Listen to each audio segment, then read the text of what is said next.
بسم اللہ الرحمن الرحیم ولكن لا تشعرون صدق اللہ العظیم صدق رسولہ النبی الکریم ونحن على ذلك لمن الشاہدین والشاکرین والحمد للہ رب العالمین۔ تمامی حضرات روشی پڑھ رہے ہیں۔ اللہم صلی علی سیدنا و مولانا محمد و آلہ الف الف مرہ۔ ہیں حقیقت اگر عمر تو استعارہ حسین ہیں حقیقت اگر عمر تو استعارہ حسین ہیں، نبی کی جان ہیں اگر عمر تو جان سے پیارا حسین ہے۔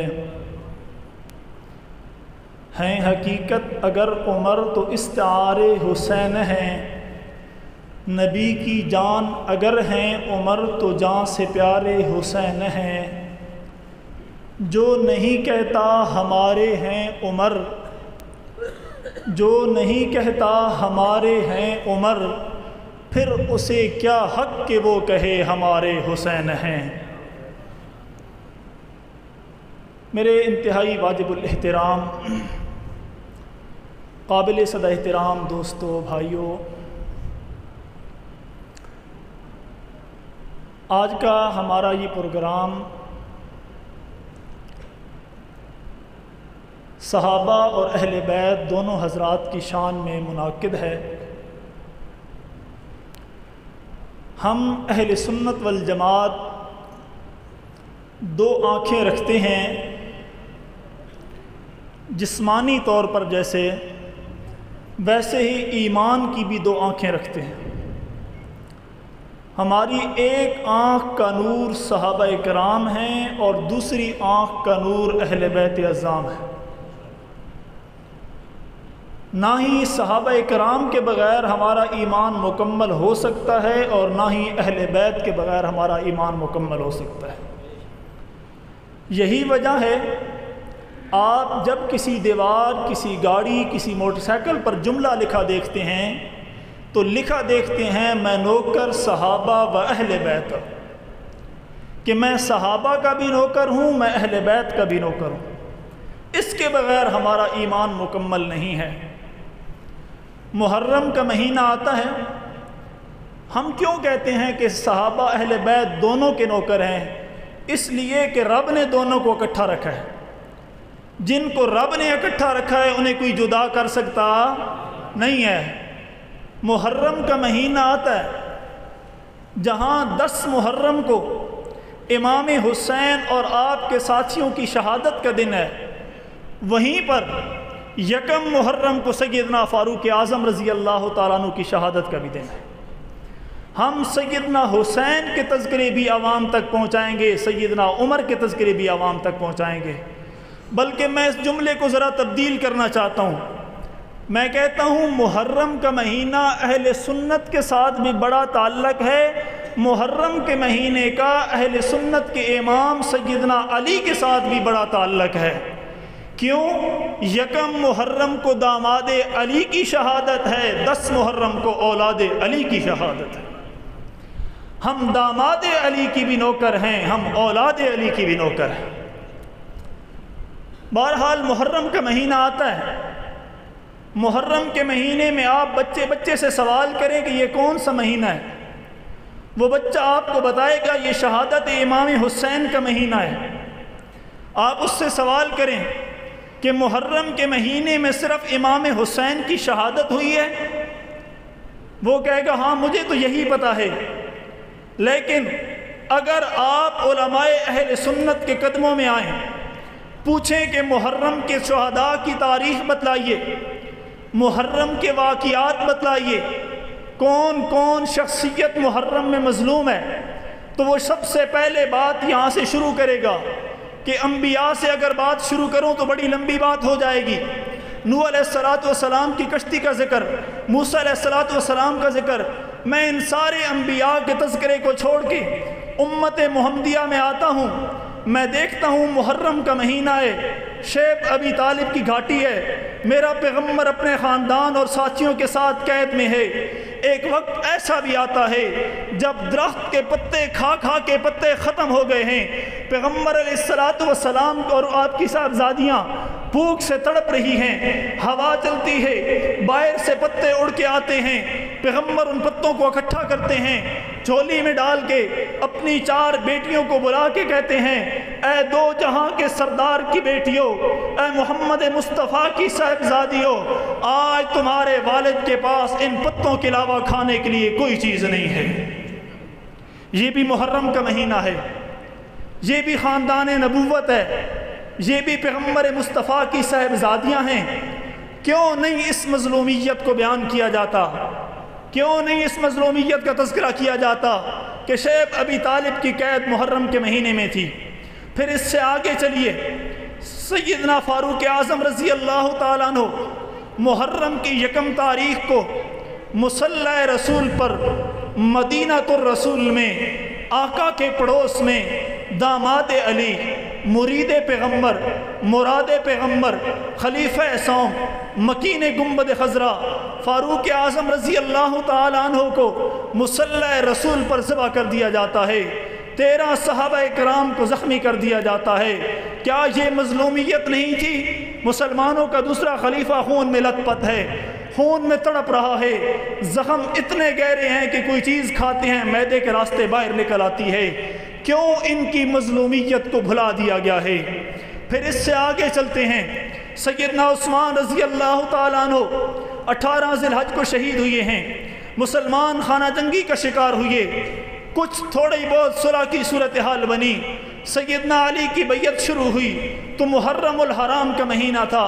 یہاں رک کے میں ایک سوال دینا چاہتا ہوں، آپ اس سوال کو یاد کریں، یاد کر کے پڑوسیوں سے پوچھ سکتے ہیں کہ 18 ذی الحج کو آپ عید غدیر اس لیے مناتے ہیں کہ پیغمبر مصطفیٰ نے سیدنا علی کے لیے مولا کا لفظ استعمال کیا ہے۔ آپ کے نزدیک مولا خلیفہ بلا فصل کو کہا جاتا ہے، حالانکہ تمہاری ہماری کتابوں میں مولا کے 18 معنی ملتے ہیں۔ چچا کو مولا کہا جاتا ہے، بھائی کو مولا کہا جاتا ہے، سردار کو مولا کہا جاتا ہے، آقا کو مولا کہا جاتا ہے۔ 18 معانی میں سے ایک بھی معنی خلیفہ بلا فصل کا نہیں ملتا، لیکن تمہاری بات مانتے ہوئے اگر تم 18 ذی الحج کو عید غدیر اس لیے مناتے ہو کہ سیدنا علی کو خلیفہ بلا فصل کا لقب ملا ہے، تو میں ایک سوال کرتا ہوں، اس بات پہ تو اختلاف ہے، لیکن جب باقاعدہ طور پہ سیدنا علی خلافت کے منصب پر فائز ہوتے ہیں، محرم کا مہینہ ہے، خوشی کیوں نہیں مناتا ہے؟ میرا یہ سوال ہے، محرم کے مہینے میں خلیفہ چہارم جب منصب خلافت پہ آئے تو خوشی نہیں مناتا، 18 ذی الحج کو اس بات کا بہانہ بنا کے مناتا ہے؟ میں سمجھتا یہ ہوں کہ یہ خلیفہ بلا فصل کی خوشی نہیں بلکہ شہادت عثمان کی خوشی ہے۔ پھر اس سے آگے چلتے ہیں، صرف یہ واقعات نہیں، 10 صحابہ اکرام کی وفات محرم کے مہینے میں ہوئی ہے۔ ابو عبیدہ بن جراح کی وفات محرم کے مہینے میں ہے، سیدنا سمرہ رضی اللہ تعالیٰ عنہ کی وفات محرم کے مہینے میں ہے، عبداللہ بن عمر رضی اللہ تعالیٰ عنہ کی وفات محرم کے مہینے میں ہے، سیدہ رملہ رضی اللہ تعالیٰ عنہ کی وفات محرم کے مہینے میں ہے، سیدہ جویریہ رضی اللہ تعالیٰ عنہ کی وفات محرم کے مہینے میں ہے، 10 بڑے بڑے صحابہ کی وفات محرم کے مہینے میں ہے۔ کیوں نہیں محرم کے مہینے میں ان کی مظلومیت یا ان کی وفات، ان کی سیرت کو بیان کیا جاتا؟ پھر سیدنا حسین رضی اللہ تعالیٰ عنہ کی بات ہوتی ہے، شہادت حسین محرم کے مہینے میں ہے۔ میں بھی اس بات کو مانتا ہوں، تو بھی اس بات کو مانتا ہے، لیکن سوال یہ ہے محرم کے مہینے میں حسین اکیلے شہید ہوئے ہیں یا حسین کے ساتھ کوئی اور بھی شہید ہوا ہے؟ کہتا جی 72 لوگ شہید ہوئے ہیں، جبکہ میں یہ کہتا ہوں کربلا میں کل 91 یا 96 لوگ شامل تھے، 19 لوگ اہل بیت میں سے تھے، باقی صحابہ اور تابعین کی اولاد میں سے تھے لوگ، کچھ تابعین تھے، کچھ صحابہ کرام کی اولاد میں سے تھے۔ لیکن چل سیدنا حسین رضی اللہ اور خاندان علی پہ آتے ہیں، حضرت حسین کے ساتھ صرف حضرت حسین اکیلے شہید نہیں ہوتے، محرم کے اس مہینے میں ان 3 دنوں کے اندر حضرت علی المرتضیٰ رضی اللہ تعالیٰ عنہ کے 9 بیٹے شہید ہوتے ہیں، محمد بن علی، ابو بکر بن علی، عمر بن علی، عثمان بن علی، عبداللہ بن علی، عبید اللہ بن علی، جعفر بن علی، عباس بن علی اور حسین بن علی رضی اللہ تعالیٰ۔ کیوں نہیں تذکرہ کیا جاتا؟ اگر یہ تذکرہ کیا گیا تو پتہ چل جائے گا علی کے گھر میں ابو بکر ہو، علی کے گھر میں عمر موجود ہے، علی کے گھر میں ابو بکر موجود ہے، علی کے گھر میں عثمان موجود ہے۔ جس گھر میں ابو بکر، عمر، عثمان پائے جاتے ہوں وہ سنیوں کا گھر ہوا کرتا ہے۔ علی اہل سنت کا پیر ہے۔ عرض کر رہا تھا بات ادھوری کیوں کی جاتی ہے؟ میں نے سوال کیا دشمنی کیا ہے، وجہ کیا ہے، صحابہ کرام پر اس قدر بات کیوں کرتے ہو، اس قدر طعن و تشیح کیوں کرتے ہو؟ کہتے ہیں جی بہت ساری وجوہات ہیں۔ صحابہ کرام حضرت حسین کو اکیلے چھوڑ دیا تھا، ساتھ نہیں گئے تھے۔ میں نے کہا ساتھ جانے والے حق پہ تھے؟ کہتا ہے جی حق پہ تھے۔ ساتھ نہ جانے والے حق پہ نہیں تھے؟ کہتا ہے جی نہیں تھے۔ میں نے کہا سوچ سمجھ کے بات کرنا۔ کہتا ہے جی سوچ لیا۔ میں نے کہا عبداللہ بن عباس مکہ میں موجود ہیں، حسین کے راستے میں رکاوٹ ہیں، بار بار سمجھا رہے ہیں اے میں حسین کربلا کے میدان میں نہ جائیے، کوفیوں نے حضرت علی کے ساتھ زیادتی کی ہے، غداری کی ہے، حسن رضی اللہ تعالیٰ عنہ کے ساتھ غداری کی ہے، آپ جا رہے ہیں، ہمیں خطرہ ہے یہ آپ کے ساتھ غداری کریں گے، آپ کو شہید کر دیں گے۔ عبداللہ بن عباس ساتھ نہیں جا رہے ہیں، بتاؤ وہ ٹھیک تھے یا غلط تھے؟ عبداللہ بن عمر پہ اعتراض کرتے ہو، محمد بن ابو بکر پہ اعتراض کرتے ہو، اور صحابہ کرام کے اولادوں پہ اعتراض کرتے ہو، عبداللہ بن عباس رضی اللہ پہ اعتراض کیوں نہیں ہے؟ پھر اس سے آگے چلیے، محرم کا مہینہ ہمیں بہت ساری باتیں یاد کراتا ہے۔ بس میں آخری 2 منٹ کی حاضری لگا رہا ہوں۔ میں نے کہا حضرت عمر رضی اللہ تعالیٰ عنہ سے کیا مسئلہ ہے؟ یکم محرم کو شہادت عمر آئی ہے، کیوں نہیں تذکرہ کرتے؟ کہتے ہیں جی وہ حضور علیہ السلام کا آخری وقت ہے، حضور علیہ السلام کاغذ قلم دوات مانگتے ہیں، حضرت عمر منع کر دیتے ہیں، شاید حضور حضرت علی کی خلافت لکھ کے دینے لگے تھے یا اہل بیت کے بارے میں کوئی بات لکھ کے دینے لگے تھے، عمر رکاوٹ بن گئے ہیں، میں عمر کو نہیں مانتا۔ میں نے کہا بات پہ قائم رہنا۔ کہتا جی قائم ہوں۔ میں نے کہا گھر کس کا ہے؟ کہتا ہے حجرہ عائشہ ہے، پیغمبر کا گھر ہے۔ میں نے کہا خلفائے راشدین میں سب سے قریب کون ہے؟ کہا جی حضرت علی رضی اللہ کا گھر سب سے قریب ہے۔ میں نے کہا حضرت علی اہل بیت میں تمہارے نزدیک شامل ہیں؟ کہا جی بالکل شامل ہیں۔ میں نے کہا جی میرے نزدیک بھی شامل ہیں۔ جب گھر میں کوئی چیز مانگی جائے تو کس سے مانگی جاتی ہے؟ مہمان سے یا گھر والوں سے مانگی جاتی ہے؟ کہتا جی گھر والوں سے مانگی جاتی ہے۔ میں نے کہا حضور نے کاغذ قلم دوات مانگا تو کس سے مانگا؟ کہا گھر والوں سے مانگا۔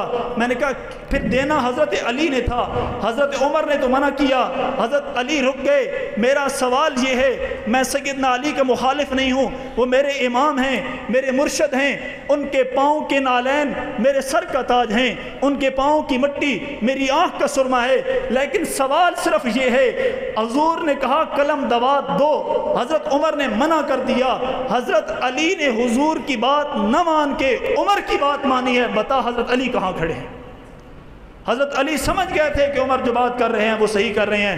پھر آخری بات بالکل 1 منٹ کے اندر، یہ بات ہوئی کب ہے؟ کہا جی جمعرات کے دن کو ہوئی ہے۔ حضور نے دنیا سے پردہ کب فرمایا ہے؟ کہا جی سموار کو فرمایا ہے۔ میں نے کہا عمر نے جمعرات کو منع کیا، پھر حضرت علی کے ہاتھ پکڑ کے تو نہیں بیٹھے رہے سموار تک؟ کہا جی نہیں، عمر تو کبھی آتے تھے کبھی چلے جاتے تھے، پھر تیرے نزدیک وفات والے دن تو عمر موجود ہی نہیں تھے، پھر جمعرات کو عمر نے منع کر دیا۔ سیدنا علی نے یہ قلم دوات جمعے کو کیوں نہیں دیا؟ ہفتے کو کیوں نہیں دیا؟ اتوار کو کیوں نہیں دیا؟ وفات تو سموار کو آ رہی ہے۔ پھر یہاں پر وہ خاموش ہو جاتا ہے۔ میرے بھائی اگر ہم اہل سنت لوگ جمعے کی نماز پہ کم از کم ٹائم سے آنا شروع کر دیں، علماء کرام کے خطبات کو سننا شروع کر دیں، آپ کے پاس تو یادگار اسلاف حضرت مولانا قاری قیام الدین جیسی ہستی ہے، ان کے بیانات میں بیٹھنا شروع کریں، دشمن کے پاس آپ کے سوالوں کے جواب نہیں ہوں گے، ان کے پاس آپ کے سوال کے جواب نہیں ہوں گے۔ لیکن افسوس یہ ہے ہم نہ درس قرآن میں آتے ہیں، نہ بیانات میں آتے ہیں، نہ کتابوں کا مطالعہ کرتے ہیں۔ ہمیں آج انجینئر مرزا جیسے خبیث لوگ 2 منٹ کا کلپ سناتے ہیں لوگ ان کا، ہم ان کے پیچھے چل پڑتے ہیں، علماء کو چھوڑ دیتے ہیں۔ محرم کا مہینہ ہے، اہل بیت کی یاد تازہ کراتا ہے، صحابہ بھی میرے امام ہیں، اہل بیت بھی میرے امام ہیں، سنبھال کے رکھو یہ فرقے تمہارے ہیں، عمر بھی ہمارے ہیں۔